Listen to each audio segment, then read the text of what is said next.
Cigarette যে হারাম, কি বলতেছে?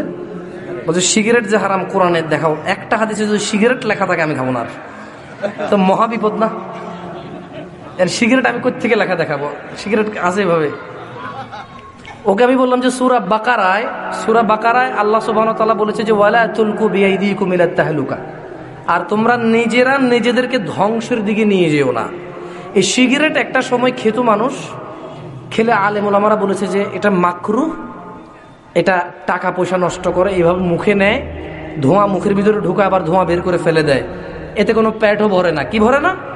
তো আলেম ওলামারা তখন বললো যে যেহেতু এটা পেট ভরে না, টাকা নষ্ট করে, তাহলে এটা মাকরুহ, এটা অপচয়, এটা আল্লাহ অপছন্দ করে, এই কাজ করা যাবে না।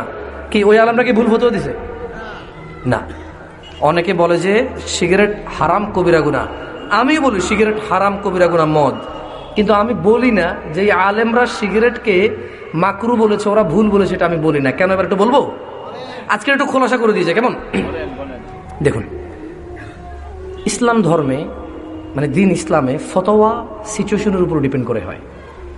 মানে ইসলামে কোনো ফতোয়া যখন কোনো মুফতি দিবে, সে তার সামনের লোকের পরিস্থিতি বুঝে তার উপরে হালাল অথবা হারাম বলবে, মাকরুহ অথবা কবিরা গুনাহ বলবে, জায়েজ অথবা অসুবিধা নাই বলবে। এটা কিসের উপরে ডিপেন্ড করে বলবে?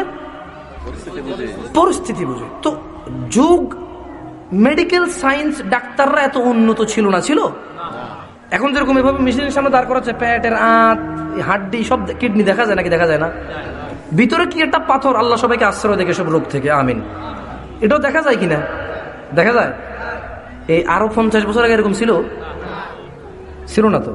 তো আমাদের পূর্ববর্তী আলেমরা যখন দেখলো যে সিগারেট এটা মুখে নেয়, ফুঁ দিয়ে ফেলে দেয়, এটা টাকা নষ্ট, তাই ওরা মাকরুহ বললো।